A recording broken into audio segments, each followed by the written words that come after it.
Welcome to the Forger Podcast, where I talk with cottage food entrepreneurs about their strategies for running a food business from home. I'm David Crable, and today I'm talking with Jenny Berg. But real quick, I wanted to check, have you created a website for your business yet? And if you have, are you paying for it? A lot of entrepreneurs still think they need to spend money to get a good website, and that is simply not true anymore. I'm a really big fan of Square Online. That's what I use for my Fudge Business website. And I created a free tutorial that will walk you through how to set up a totally free website in less than an hour. And in case you think that free also means cheap, it's actually quite the opposite. I think Square Online is hands down the very best website tool for most cottage food businesses, and it's even better than any of the other paid services out there. So if you want to learn more, you can watch my free tutorial by going to forger.com/website. All right, so I have Jenny Berg on the show today. Jenny lives in Bend, Oregon, and sells sourdough bread with her cottage food business, Crumb Sourdough Microbakery. Jenny first started baking sourdough bread back in 2020, shortly after the pandemic hit.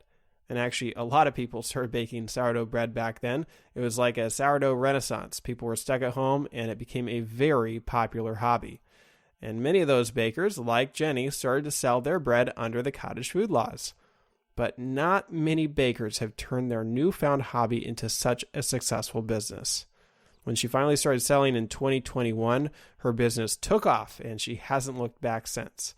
She quickly started selling out every single week and eventually had to invest in commercial equipment to ramp up her production. She also has one of the fastest growing Instagram accounts I've ever seen. She has over 6,000 Instagram followers, 4,000 of which have come in the last 4 months alone. And yet, even though her Instagram account is 20 times larger than her Facebook account, Facebook is where she gets most of her new customers. So we talk about why that is and so much more. Jenny shares what she's learned about baking and selling sourdough, how she grew her social accounts not once but twice, how she's working to improve Oregon's restrictive cottage food law, and perhaps most importantly, how her cottage food business has finally given her a sense of fulfillment in her work. And with that, let's jump right into this episode. Welcome to the show, Jenny. Nice to have you here. Hi, David. It's great to be here. Thank you for having me as a guest.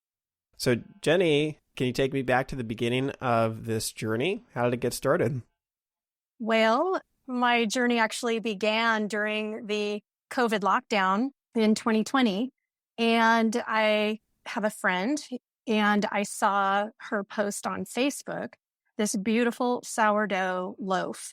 And I don't know for how many years I've been kind of quietly wanting to pursue sourdough, but was so incredibly intimidated by the whole prospect and procedure of how you even go about baking sourdough bread.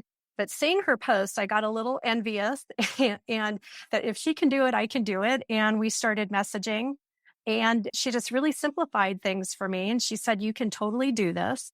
And she gave me some pointers. And from that point, I ordered through the mail dried sourdough starter. And this is from an archiver of sourdough in San Francisco.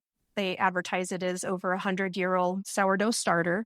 And I brought it to life, which was exciting. And I named her Zelda, which you see throughout my menu. She's kind of the queen bee of everything. And then I just started baking away. I became instantly hooked with the whole artisan process of sourdough. And I have to say that my first loaves were so ugly, but they tasted good. And I just kept trying every weekend or anytime I had available, because it is a process. It's a several-day process. So I would just keep baking and wanting to do better and better. And then ultimately I was giving away so much sourdough, as you can imagine, because we can't eat it all here at the house. And people were giving me feedback that it was really good. So time went by, and I don't even really know when or why, but I started to think, well, gosh, what if I turned this into a money-making operation? And kind of backing up a little bit to the 90s, I must have a little bit of an entrepreneurial bug in me, because in that time, I used to make jams and jellies that I would sell at Saturday markets and craft shows and holiday bazaars. And I rented a kitchen at the Masonic Temple. I thought, well, gosh, let's just do this with sourdough and see where it goes. So at that point, I started to research laws for licensed kitchens in Oregon. And that's how I stumbled upon your website, Forager. And that opened a whole new avenue for me. I had no idea there were cottage food laws. I mean, since I was doing jams and jellies back in the day, there was nothing like this available. So then I just started getting deeper and deeper into self-teaching. And when I felt like I got to a point where, yeah, I mean, I could feel good about selling this, then I made the announcement on social media that Crumb Sourdough Microbakery would be opening for porch pickups. And this was in now July of 2021. And it just kind of grew from there. Family, friends, and coworkers were my first customers, and they were very excited for me. And it just really spread after that point. Yeah, and so what were you doing before this? I mean, you were working. What was your career? Well, back then I was working at an appliance store in the warehouse doing a lot of computer work. And so when I was sent home during the height of the pandemic, I continued to do that on a part-time basis. And then after it was about 6 weeks, I went back. And so I was working Monday through Friday at that job and then doing the sourdough business on the weekends. And I did that for approximately a whole year. And I was approaching burnout pretty quick, let me tell you. And then kind of a sad story. My husband owns his own construction company, and his very long time office manager, who had been with him for 30 years, she passed away kind of unexpectedly at the beginning of January. And we had to make a big decision. I put my notice in at the appliance store, and I came home to work for my husband. And so I'm doing that now and baking the sourdough, which now I'm not doing 7 days a week. I can really control my time. So I am like a 5-day work week person again. I saw that you said that making bread, it's the first time you really felt fulfilled in your work. Yes, it's true. You know, the appliance job was just paying bills, and I have enjoyed other work I've done in the past, but nothing really felt to me like we all feel like, well, we should have some purpose. You know, we're put here for a purpose, or we have a gift for something. And I never could figure out what that was. And it's a little disconcerting, I think, psychologically and emotionally to think, well, I guess my job's forevermore are just going to be paying the bills. And I'd be lucky if I enjoyed it. So when the sourdough came along, it just, I mean, everything about it just fulfilled me. You know, it's bringing in money for the family. It's something I feel very joyful about, bordering on obsession and passion at times. And I believe that this is my calling. It's a gift that I have. It's very difficult to make sourdough. And a lot of people try and they give up. And I just am in so much gratitude that, you know, I kind of like finally figured out this is definitely it for me. So is it safe to say that if the pandemic had never happened, you would have never found this world of sourdough? I think that's very safe to say. I mean, there's a possibility that I still would have seen my friends post, which is what started it all. But at that time, I may not have felt inspired or, you know, because during the pandemic, I think so many of us were just feeling lost and confused and lacking in joy. And just there was a lot of worry. So I think my mindset was definitely ripe for having this kind of dropped into my lap.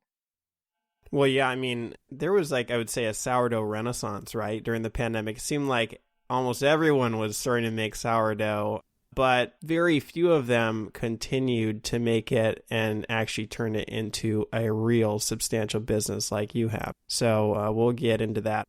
Now, with your starter, you know, I know you call her Zelda, and she is very much a part of your business. Yeah, I see her name all over the place.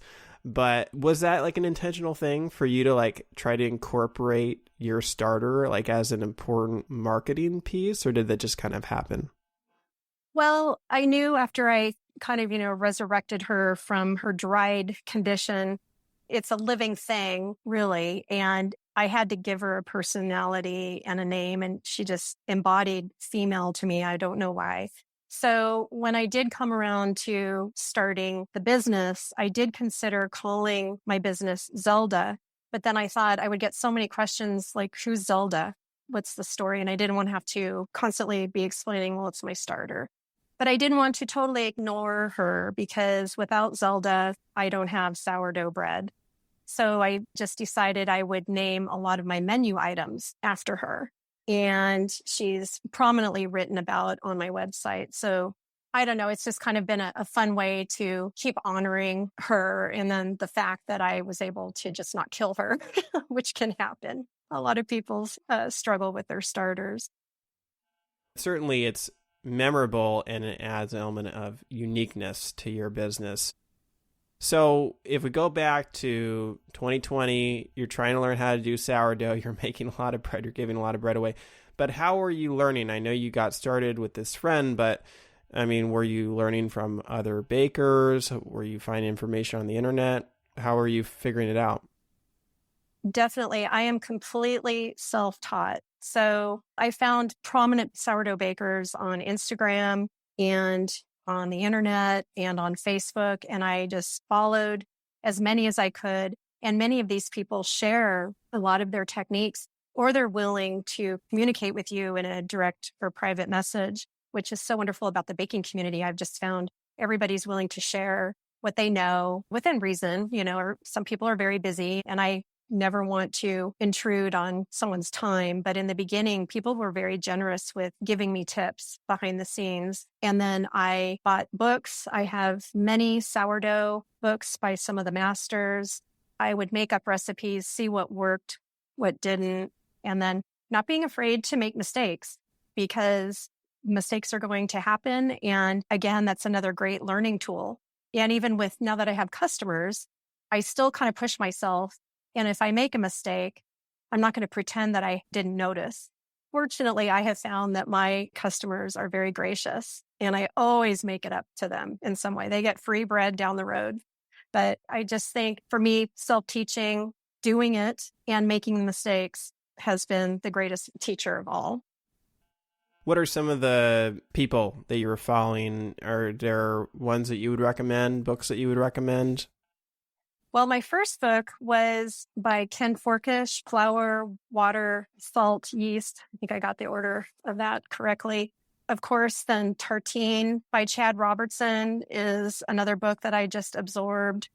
Online, there is The Perfect Loaf. His actual personal name I'm escaping, but he's on social media, he's on Instagram, he's on the internet. He does a lot of techniques and recipes and even does a lot of equipment review, which really was a tremendous help to me in purchasing my commercial mixer. And I have an electric brick oven.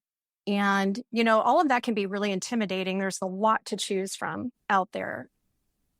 So in terms of equipment, you got this electric brick oven and you've got a commercial mixer. Did you invest in those before you started selling?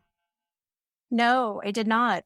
For about the first year, maybe just slightly under, I used my countertop or my standing mixer to mix all of the dough, which was very time consuming because I could only do up to 3 batches at a time.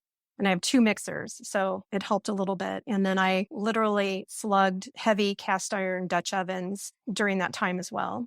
In the beginning, I was only making about 8 to 9 loaves a week, all in one day, because I have my business's porch pickups. And so I bake every Friday and the customers come get the bread on Friday. So it was slow going. I mean, that oven of mine was running almost all day and until I got the bread out on the porch. But it wasn't until the beginning of this year that I bought the electric brick oven and the commercial mixer, and those are game changers for me.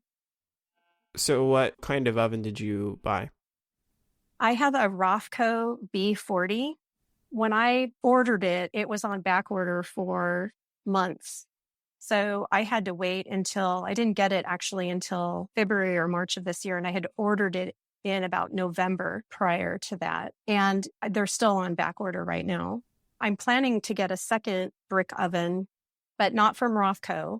There's another company, I believe they're in Irvine, called Simply Bread. And American made, and they're kind of new on the market. And I've been following some people on Instagram that just got one, like All You Need. She just got the Simply Bread oven and she is loving it. So that's probably going to be my next investment. But I want to say the Rofco was right around $2,000 to $3,000. So you were baking in Dutch ovens for like a year as you drummed up this business. And I know you started selling like almost a year after you started trying out sourdough.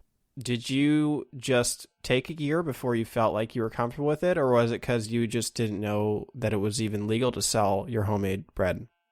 No, I really did all of my research on that prior to selling. Like I mentioned, I had no idea that there were cottage food laws. So I wanted to make sure I understood all of that before I started selling. And having the pets was a real concern for me. And then I learned it's totally legal as long as they're not in the kitchen with me while I'm baking, which of course does not happen in my house. So I think the cottage food operation is such a great avenue for a lot of people. I think the pandemic changed a lot of the way businesses do business. And I think it's a wonderful thing that these laws are allowing people who can't afford a commercial space or don't want even to pay for the license, a kitchen license, which can be too expensive for them. And it just allows people to jump right in and run a business without a lot of regulation. So there's definitely an honor system, I feel like, with my customers. They all know my situation because I have to disclaim on my packaging per Oregon law that this item is homemade and not prepared in an inspected facility, but I'm still selling out every week. There's just that level of transparency that I think is refreshing for people anymore, of where their food is coming from, in addition to what is in it and who's making it. So you figured out all the legal requirements and then you decided to start selling. And how did you put yourself out there? Did you just announce it on Instagram? Actually, I announced it on Facebook, my personal Facebook first. I had been posting pictures probably of my bread and my scoring designs and whatnot. And then I just announced it on Facebook that I was opening up for my first porch pickups in July. And I already had my website ready. So I did do that prior. I had all my ducks in a row because I wanted to be organized when the orders came in.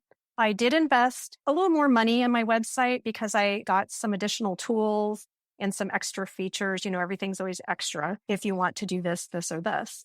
What's kind of not great in Oregon right now is that in our state, we can't engage in e-commerce. I can't have a shopping cart on my website. So I had to set up a unique way of receiving orders. So I was all prepared for that before I made the announcement. And people were just so excited for me. I mean, I think something I just want other people to know is don't be shy about promoting yourself or thinking what other people are going to think about you for doing that. Just get out of your own way, toot your own horn, be really excited about what you're about to do. And you'll get people that will just want to support you 100%. When you put yourself out there, you actually got someone to order. What was that first sale like? That was really exciting. And again, back at that time, I think I was only doing like 8 to 9 loaves. And I thought that was so many.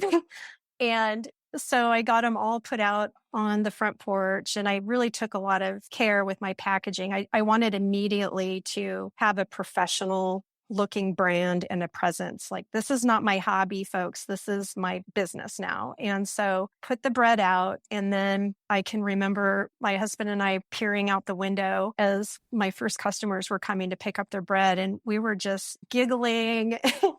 And I was so excited to see customers going out of their way, coming to my house to pick up something that I made.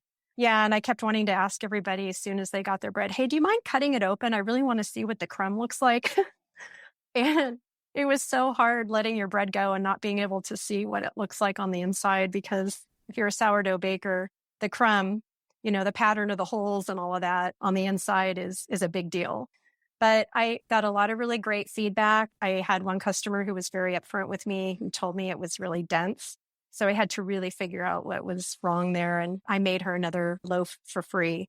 Again, it's not being afraid to make a mistake, or somebody's going to be disappointed sometime along the way. But yeah, it was just so exciting. Overall, it was very successful, those first, months being open. So yeah, I mean, I see your website and your logo, everything's nicely designed. So you invested in that kind of brand and I assume paid for a designer before you even started selling anything. Yes, that's correct. I came up with the name. I pulled friends on Facebook. I gave them a list of potential business names. So I got my friends and family involved in the process because I cared about what they thought, because I'm not a brand expert. And that was very helpful. And then I did reach out to a graphic designer who came up with the logo. And then she also did all of my social media elements too. And I worked with Fiverr.com and found a gal whose style, she does hand-drawn logos. I really liked her style and she was amazing to work with. So you started out selling with porch pickups. Is that all you've done? Have you sold your bread anywhere else over the last year and a half? No, I have not. And again, Oregon, as you know, is very restrictive and we're hoping to change all of that. But nope, it's just the porch pickups. I really don't want to do deliveries. That would be another option. And I have not done roadside stands. I haven't done farmers markets. I did all of that in the 90s with the jams and jellies, and I just didn't feel like doing that. And especially that first year when I was working Monday through Friday at one job and then baking on the weekends. The last thing I wanted to do was drive around for a couple of hours delivering. So the porch pickups have worked really, really well for me. Well, did you even need any extra business? Like you could go out and sell at a farmer's market and drum up more business, but it sounds like you were maxed out. I am totally maxed out right now, and that's changing in the future as well. So I started at about 8 loaves a week, and now I'm up to 30 every Friday. And I could do more. I could probably double that. My limitations right now are space. I need another refrigerator, extra oven. I would need to make sure I get all the baking done by the time customers are coming. So I know I could double it. But for me right now, it's just a space issue. And it looks like you're in the process of building a new home. So that's that like kind of the plan. It is, yes. So my husband is a builder, and the kitchen that we're designing is going to be large enough and be able to accommodate all of my equipment. So I'm really, really excited about that. The drawback is we'll be about a half an hour outside of Bend. And so I don't think a lot of my customers are going to want to drive an hour to come get it. So I am hoping with Oregon next year, if we can get some changes in the law going, that I can do wholesale. I can really operate like a regular retail business and not be limited in that area. So I'll have to figure out something else. I'm working with other businesses in the area where I could have my bread. We have some farmers markets that are indoors that are 5 days a week and work on consignment. There's options, but that is kind of the drawback. I'll have a beautiful home kitchen bakery for this, but I'm going to be a little ways out of town now. Yeah, no, I know you've been very active in wanting to change the law, and Oregon's one of the only states that doesn't allow online sales for their basic cottage food law. So I know you made an effort this year. You're looking ahead to next year. I think you're going to be one of the big reasons why it's going to probably change in the near future. What have you done to try to get this law changed? I have to thank you, David, because you sent an email out last year announcing California's new laws.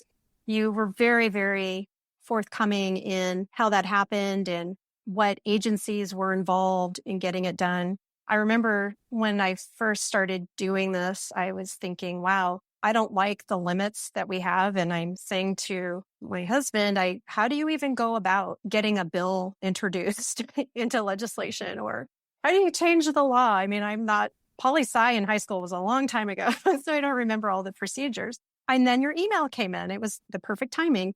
I reached out to those agencies, the Institute for Justice, and then you had the Cook Alliance. And I sent emails to both of them and they both responded. And it just has gone from there. I'm working now exclusively with the Institute for Justice, and they have a team. And they are really helping me learn what I need to be doing and who I need to be gathering to lock arms. We've got a whole group of Oregon cottage food bakers.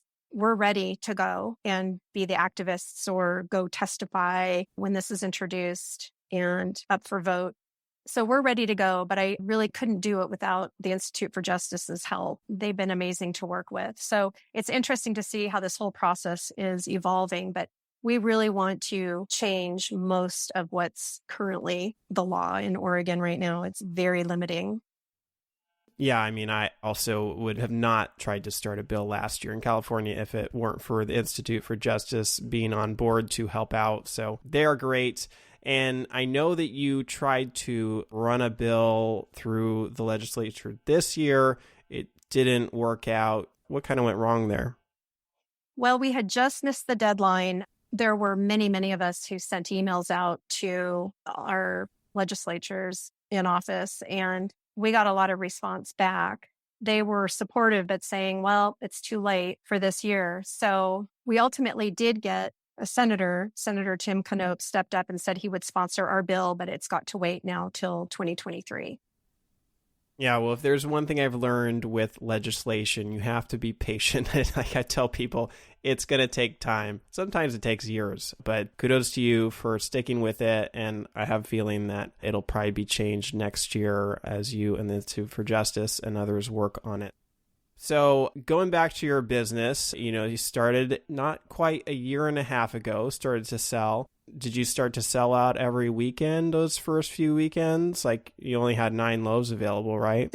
Yes. It's rare if I'm not sold out. And it has happened recently, but in the beginning, yeah, I sold out quite a lot.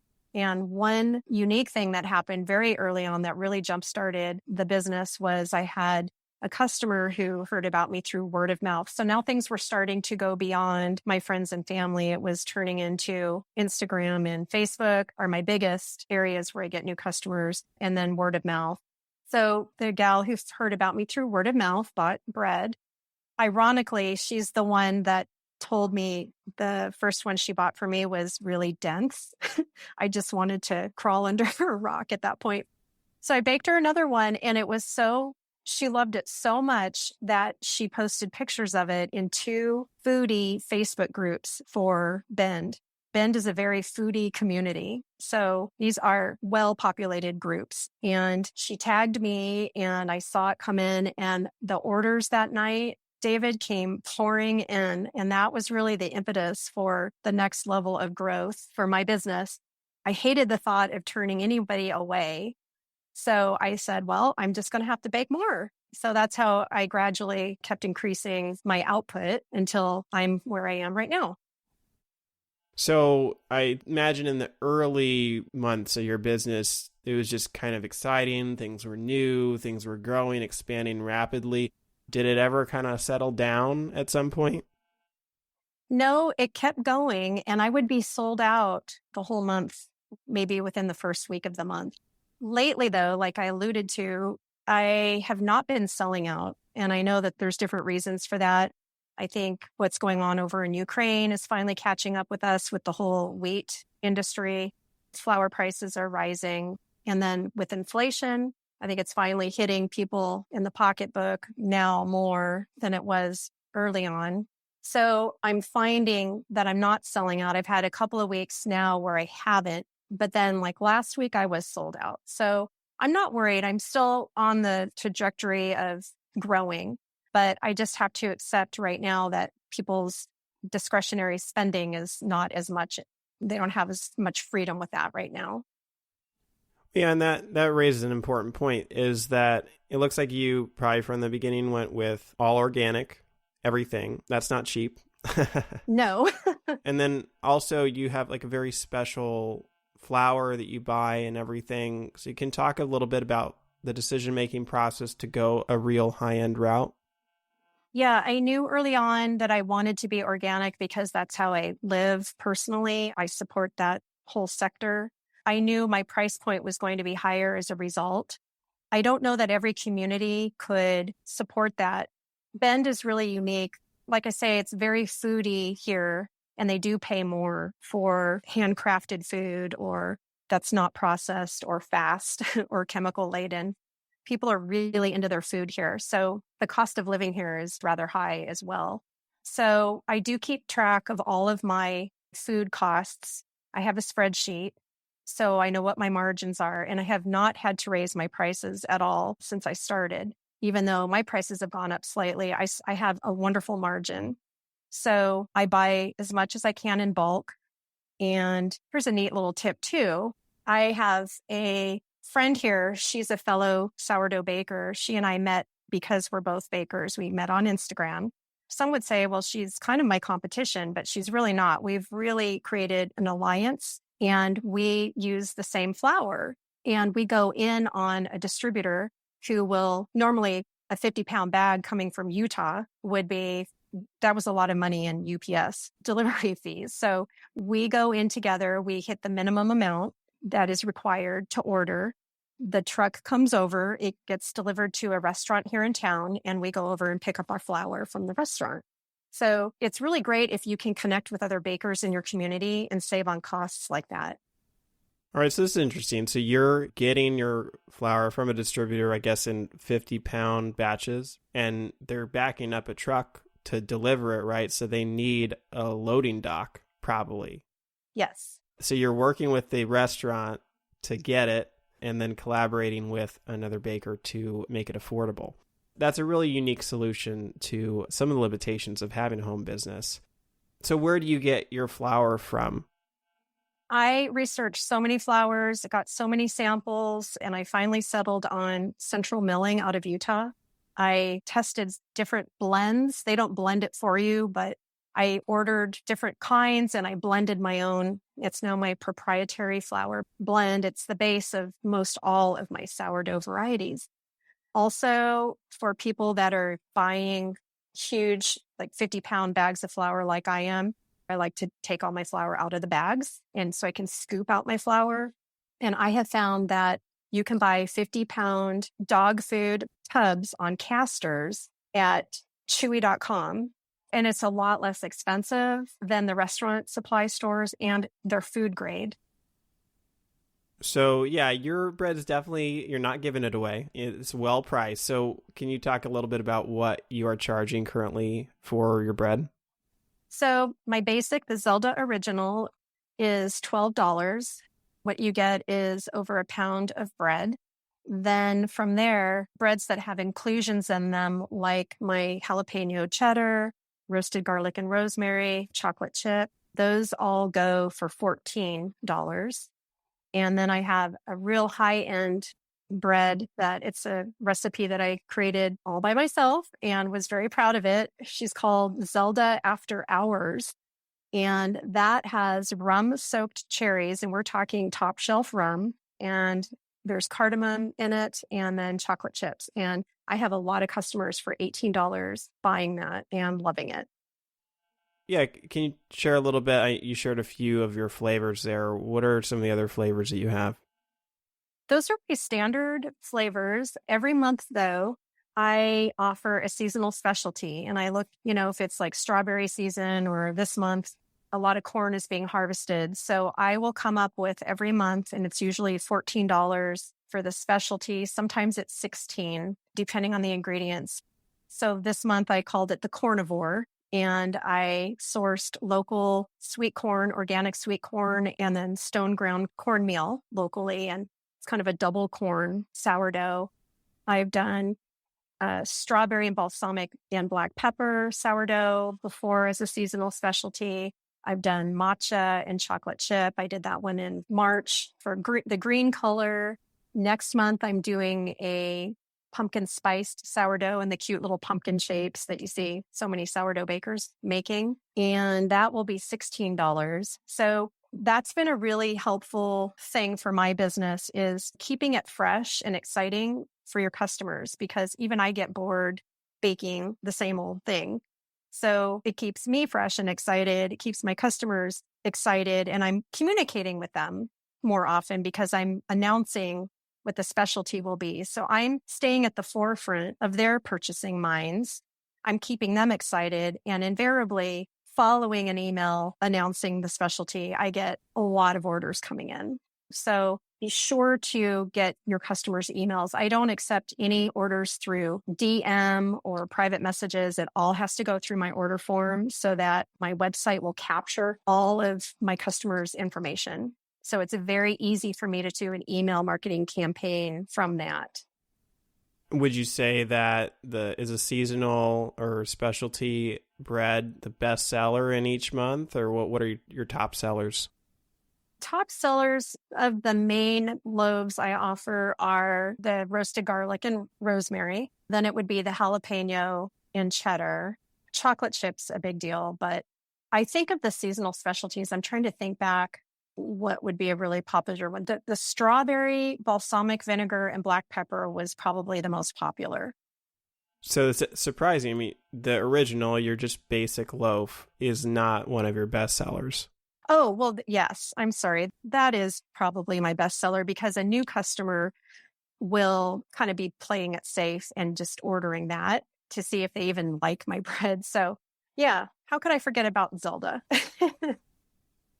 And then you also have a subscription service. Can you explain that?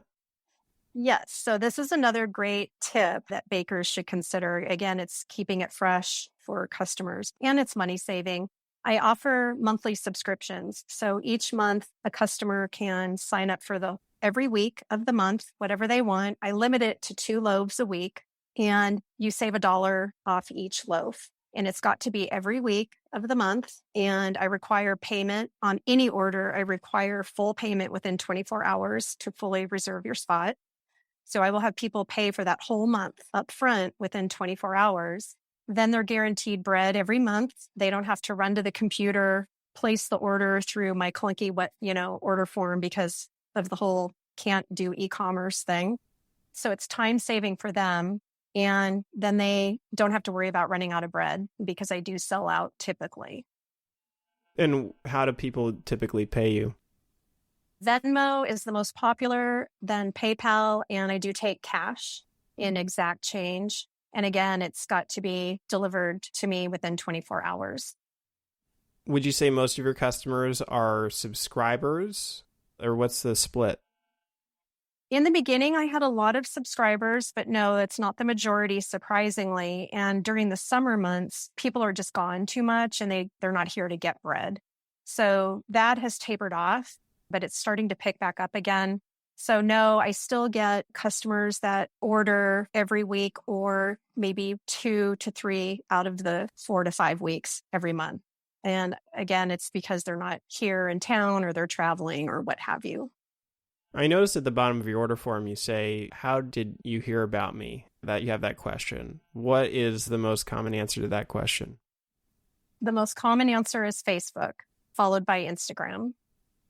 That's really surprising to me. So you have like over 300 followers on your Facebook page. You have over 6,000 followers on your Instagram feed. Yes. So can you explain why, like, I would have expected, like, by far the majority of people to be coming from Instagram. Right. I think the Facebook is from the groups. Since that one customer posted, I've had other customers now post in both of those groups. And then you can do searches in groups. And I think if they're really looking for something, they'll type in sourdough in the group. And then everybody who's commented on me and every other sourdough baker in town will come up in that group. So that's the only thing I can think because, yeah, Instagram is, I definitely have more followers, but everything posts automatically to Facebook. Okay, so it's maybe not coming from your like Facebook page, but it's just coming from these other local groups that people are finding you. Yeah, I would say probably not from my page. Yeah, and there could be people that privately post about me that I never see that they're doing that. Well, we have to talk about Instagram. Because, I mean, it's just been an incredible increase in your follower count. And I'm not sure exactly how you've done it, but I think less than a year ago, from what I can see, had under 800 followers. And in the past 4 months, you've added 4,000 followers. It's crazy. I mean, what are you doing to make this happen? This is insane. Prior to September 11th of last year, I was on my way to 2,000 followers on Instagram. And I woke up on 9/11 and I had all kinds of messages from Facebook that I had violated community standards. And it must have been something very egregious. And within hours, all of my accounts were taken down. This is over a decade on Facebook and lots of stuff going on Instagram. I don't know to this day what happened, but I had been hacked and then our checking accounts started getting hacked. I was so despondent. I had to rebuild everything. So the Instagram you're seeing now is not even the original one, but I got a lot of support from the community when I, made my announcement of what had happened. I had so many people sharing my plight and I got a lot of followers immediately again, re-followers. But recently I created a reel on Instagram, just kind of by the seat of my pants. It must have been the perfect timing and the perfect duration for a reel because that thing went viral. And it's not even that great of a reel. I mean, I don't know what it was, but it took off. And I think on that reel, I have probably 100,000 or more views on it and then 4,000 loves on it. And it was at that point that my follower numbers just started clicking by like 100 every day or so. So that's the only thing I can attribute to that sudden growth. You maybe got a bit lucky. I mean, is that what you're basically saying? I think so. I don't know if it got featured somewhere, but it's nothing I'm doing, like artificially to grow. It was just kind of a crack up that this one reel was so incredibly popular. That's when the growth started and it's been great. And so now I'm, getting things where I can monetize and I don't know anything about all of that, but it's been kind of exciting to watch it grow and feel like I've got a presence and I get a lot of interaction on my posts. So to me, I know I've heard other people say they don't post that much on Instagram, but that's where my bread and butter is coming from. I'm going to be a regular and I want content that's interesting for people too, entertaining, interesting, or just something pretty. Well, so this is interesting. I mean, you had this reel that just took off and has continued to be really popular. Your follower counts are going through the roof. How has that actually affected your business, or has it affected your business much? Oh, I'm not sure it's affected me any more than previously because I was always selling out, but now lately there's been a couple of weeks where I'm not sold out. So I can't say that the 6,000 followers, all of a sudden now I've got like a waiting list or anything.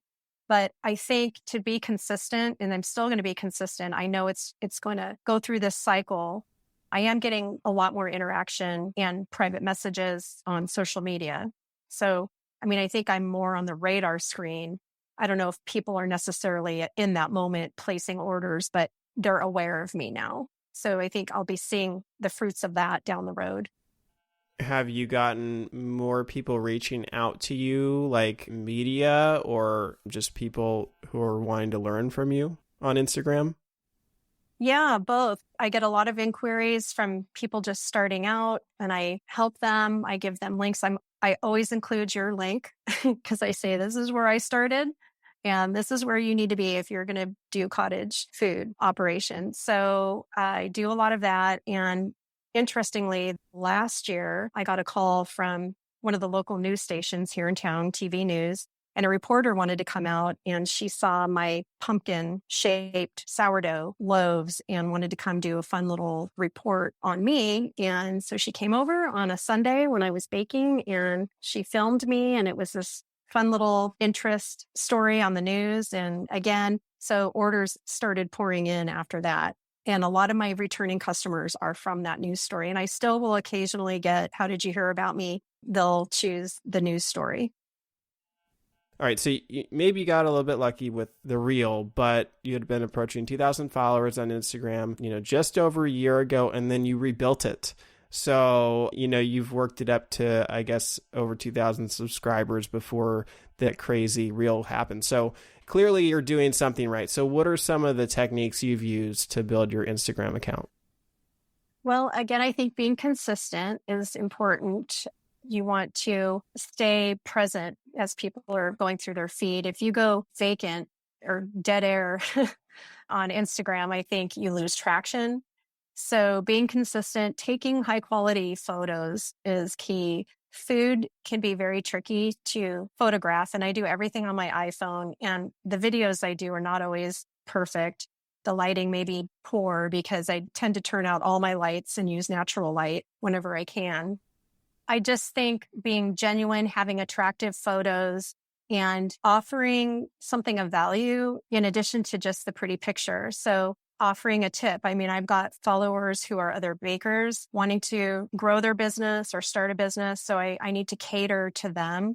I give them little inside peeks at my operation, or the ugly stuff too. I mean, not everything is pretty. I will post like the worst experiences that I have in the bakery just to encourage other people. It's okay. Even when you get to a place where you're a little more successful, you're still going to booger out sometimes on something. So I do that and make it funny. I don't take it too seriously. And that's a good way to deal with your failure, is to just kind of laugh at it, brush it off. And then for my customers who are buying from me, or I want to buy from me, I try to just make their mouths water with whatever it is I'm writing or posting. And that seems to be liked by a lot of people as well.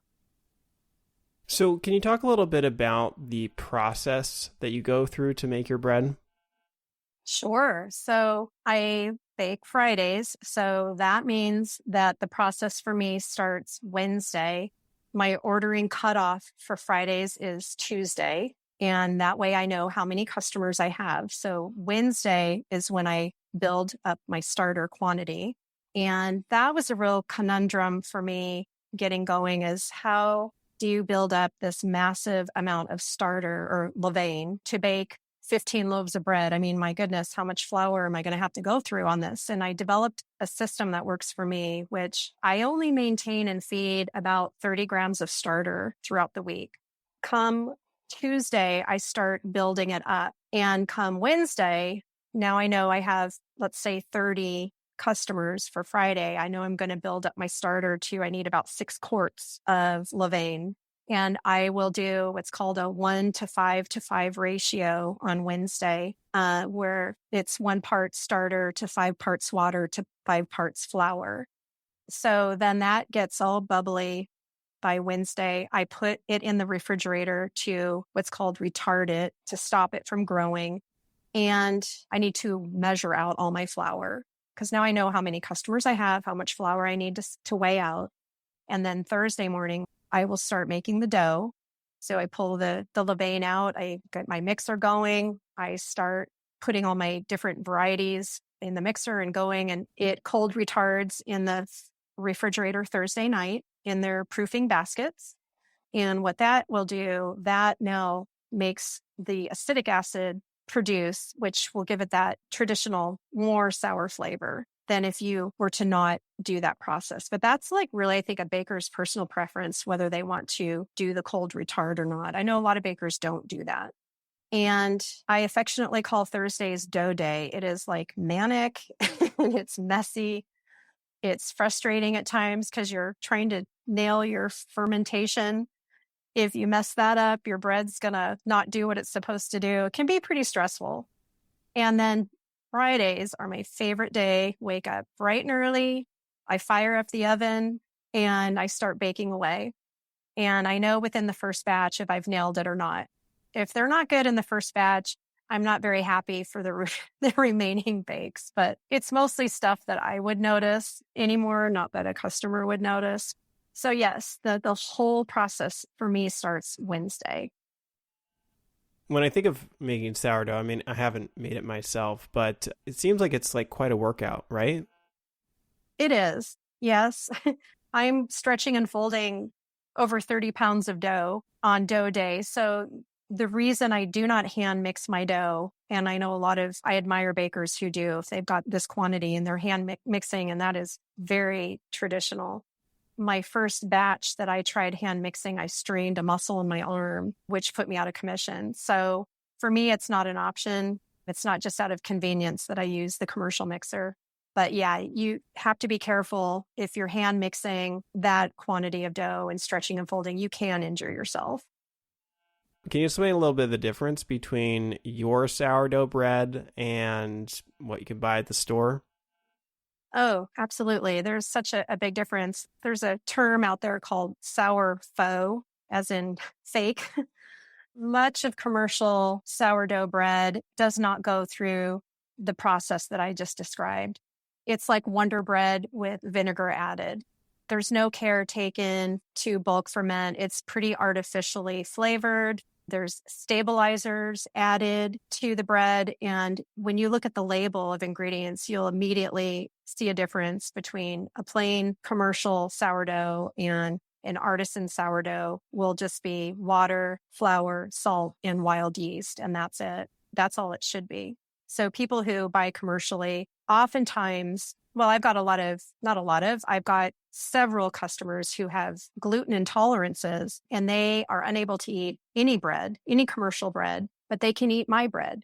They can eat not just my bread, but any authentic sourdough bread because of the enzymes from the fermentation in there, help with digestion. And it's just very gut healthy to eat authentic sourdough bread. And people who think they can never eat bread again really should look into buying and finding somebody to buy authentic sourdough bread because they can't enjoy bread.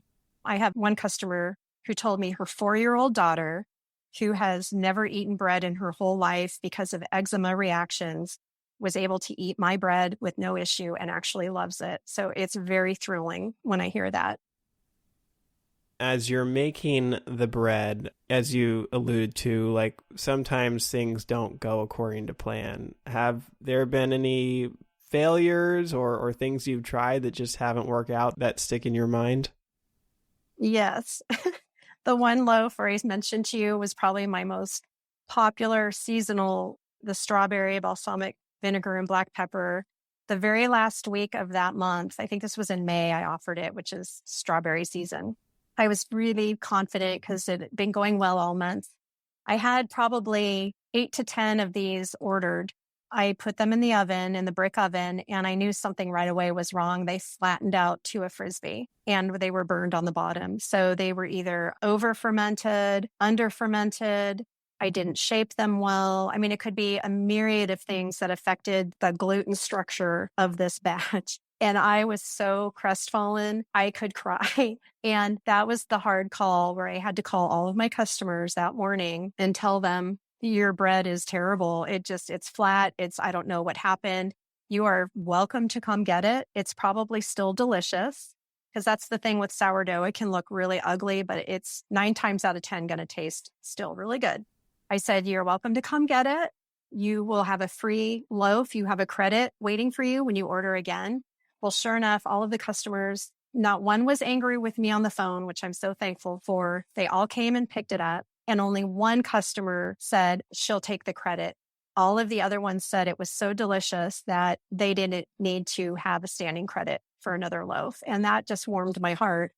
But I did post on Instagram that morning and I posted a picture of it, how horrified I was. So that was the biggest flop involving multiple customers. Well, it's one thing to have a failure and, obviously you have to deal with customers and fix whatever problem, but it's another to actually post your failures publicly online. Was that difficult for you at all? No, because I am a very transparent person. So I feel better when I just come out with it and not try to pretend like I'm not noticing that something's wrong. There's a temptation, like when something's borderline for me and it's not up to my standards, there's a temptation for me to just say, oh, I bet that customer won't even notice that. But I can't do that. So it's better for me to announce it. And then what's really wonderful that happens is so many other bakers post, oh, been there, done that. We all go through it. So it's reassuring to know you're not the only one that this happens to. And it's just kind of like that community again, the baking community and the bread community in particular is just so supportive. Well, one thing that's really interesting about your business, and even amongst sourdough bakers, is that you only sell bowls. Like you just do one thing. And of course, you have your different inclusions, you have your different flavors. Sometimes you do creative things with the shape, but for the most part, like that's all you're selling. You're just selling one type of bread. And is that intentional? Have you tried doing anything else, selling other types of sourdough breads? Yes, actually, my plan was I take 2 breaks every year because burnout is common, as you probably know yourself. So I intentionally take July and January's off. And it's during those months that I have goals of, like, for instance, I want to learn how to make baguettes. And I was going to do that in July, but then we were camping every weekend. And instead, because we didn't have a terrible fire season this year in Oregon, so we thought, we got to get out and camp. So that did not happen. But my goal is, yes, I would like to expand to baguettes as my next step. There are many things you can make with sourdough. I mean, pretzels, which I've made for fun before, bagels I've made for fun before. You can even make products using your sourdough starter discard, like crackers and granola. So there are a lot of things that I envision that I can do, but it's probably not going to happen until my husband retires and I'm not working for him anymore and I can do this full time and bake more than 1 day a week. You're doing the same thing every week. So what keeps you going? Why are you so passionate about this business? And why do you love baking so much? Yes, it can get monotonous. Again, I have to reflect back on my humble beginnings and looking out the window and seeing that first customer come up to the porch and just how giddy I felt about that.